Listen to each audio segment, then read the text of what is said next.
She asked for my bank account for emergencies. 2 weeks later, I watched her spend every penny on herself. But she had no idea I was 10 steps ahead, and what happened next left her absolutely speechless. You know that moment when someone you love asks you for something, and every instinct in your body screams, "Something's wrong." That's exactly what happened to me 3 months ago. And ignoring the gut feeling almost cost me everything. My name's irrelevant. What matters is the story. Because what started as a simple request turned into the most devastating betrayal I've ever experienced, followed by the sweetest revenge I never saw coming. I'd been dating Sarah for 2 years. 2 whole years. We met at a coffee shop. Cliché, I know, but it felt real. She was charming, beautiful, always knew what to say. We moved in together after a year, split the bills 50-50, and I thought we were building something solid. Something that would last. But then, one quiet Tuesday evening, everything changed. We were sitting on the couch, watching some forgettable show, when Sarah turned to me with this serious look. You know the kind. The one that makes your stomach drop before they even speak. "Babe," she said softly, "I need to talk to you about something important." I muted the TV. "Sure, what's up?" She took a deep breath, like she was preparing for something big. "I've been thinking, what if something happens? What if there's an emergency and I'm unable to reach you? What if I need money urgently?" I frowned. "What kind of emergency?" "I don't know," she said, her voice trembling slightly. "Medical bills, car breaking down, family crisis, anything. I'd feel so much safer if I had access to your bank account. Just in case." The room went silent. I could hear my own heartbeat. "Access to my bank account?" I repeated slowly. "Just for emergencies," she reassured me quickly. "I'm not asking to control your money or anything. I just want to know that if something happens, I won't be helpless. Don't you trust me?" And there it was. The trap. The guilt card. The "don't you trust me" line that makes you feel like the bad guy for even hesitating. I wanted to say no immediately. Every fiber of my being told me this was wrong. But I also didn't want to seem paranoid. I didn't want to be the guy who doesn't trust his girlfriend. So I said the worst thing I could think of. "Let me think about it." Her face fell, just for a second. Then she smiled and said, "Of course.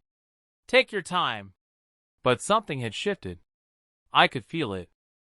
Over the next few days, Sarah brought it up again. And again. Each time, her reasons got more elaborate. "What if your phone dies, and I need to pay for something? What if there's a family emergency, and you're unreachable? My friend Jessica's boyfriend gave her access. It's completely normal." That last one hit different. Was I being unreasonable? Was this actually normal in relationships? So I did what any confused guy would do. I asked my best friend, Mike. "Dude, absolutely not," Mike said immediately when I told him. "That's a massive red flag. Why would she need your bank account when she has her own?" "She says it's for emergencies," I explained. "Then she can call you, text you, or use her own money," Mike shot back. "Listen, I'm not saying she's up to something, but I'm also not saying that." His words stuck with me. So I started paying attention. Really paying attention. And that's when I noticed things I'd been too blind to see before. Sarah had suddenly become very secretive with her phone. She'd angle it away from me when texting. She'd leave the room to take calls. Once, I walked into the bedroom and she literally jumped, closing her laptop like I'd caught her watching something illegal. "Just ordering your birthday present," she laughed nervously. My birthday was 4 months away. Then, there were the expenses. Sarah always claimed she was broke, always asked me to cover dinner, groceries, gas.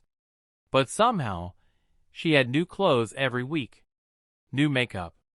New shoes. Where was that money coming from? And the final straw? I found a bank statement she'd left on the kitchen counter. I wasn't snooping, it was just there. Open. Her account had over $8,000 in it. $8,000. The same woman who asked me to pay for her groceries because she was completely broke had $8,000 sitting in her account. My blood ran cold. Something was very, very wrong. That night, I made a decision. I would give her what she wanted, but with a twist. I called Mike again. I need your help with something, and I need you to trust me on this. I'm listening, he said. Here's what I did. I opened a brand new bank account, completely separate from my real one. I transferred exactly $1,000 into it. Just enough to look legitimate, but not enough to actually hurt me if things went south. Then I went to Sarah.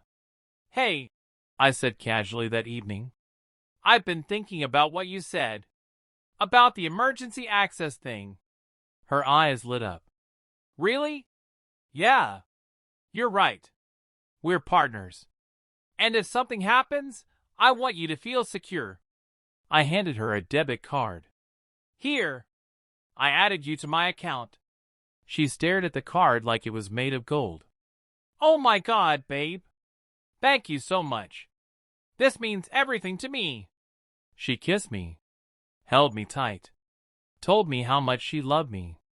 And I felt absolutely nothing. Because I knew. Deep down, I knew this wasn't about emergencies. This was about something else entirely.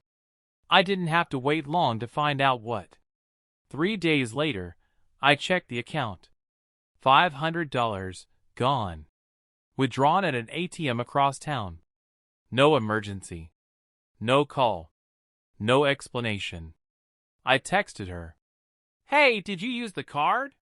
Oh, yeah, she replied quickly. My car needed an urgent repair. I was going to tell you tonight. Funny. Her car was parked outside, running perfectly fine. 2 days later, another $300 vanished. This time at a clothing store. I said nothing. I just watched. By the end of week 2, the account was nearly empty. And Sarah? She was happier than ever. New handbag. New jewelry. New attitude. She thought she'd won.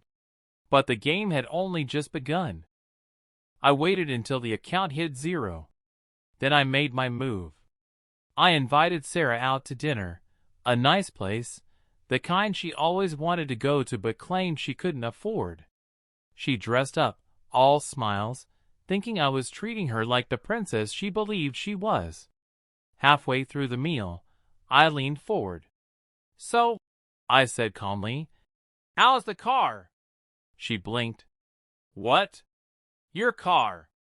The one that needed the urgent $500 repair. Her face froze. Oh, yeah. It's fine now. That's great, I said with a smile. Because I actually checked with your mechanic. You haven't been there in 6 months. The color drained from her face. And that family emergency that cost $300? I talked to your mom. She said everything's fine. No emergencies. Sarah's hand started shaking. So here's what's going to happen. I continued, my voice steady. You're going to pay me back every single cent you stole. Not from my real account. Don't worry, you never touched that. From the dummy account I set up just to see if you do exactly what I thought you'd do. Her mouth opened, but no words came out. And if you don't, I added, I'll make sure every single person in your life knows exactly what kind of person you are. Your friends, your family, your coworkers. Everyone. Tears welled up in her eyes. I can't explain. I don't want an explanation, I said coldly. I want you out of my apartment by the end of the week. She tried to argue, tried to cry her way out of it. But I was done. Completely done. By Friday, she was gone. Moved out without a word. And you know what?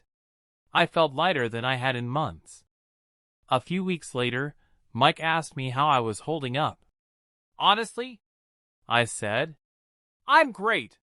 Best decision I ever made. Did she ever pay you back? I laughed. Not a cent. But that's okay. The $1,000 I lost was worth the lesson I learned. And that's the truth. Because here's what I realized. Trust isn't about giving someone access to everything you have. Trust is built through actions, consistency, and respect. When someone tries to guilt you into proving your trust by handing over control, that's not love. That's manipulation. Sarah didn't need emergency access. She needed a reality check. And I needed to stop ignoring my gut. So if you're watching this and someone's pressuring you for access to your finances, your passwords, your privacy, pause. Ask yourself, is this about safety or control? Because real love doesn't demand proof. Real love earns trust naturally, without pressure, without ultimatums. I dodged a bullet. And I hope sharing this helps someone else dodge theirs too. Trust your instincts. When something feels wrong, it usually is. And revenge doesn't always have to be loud. Sometimes, the quietest moves hit the hardest.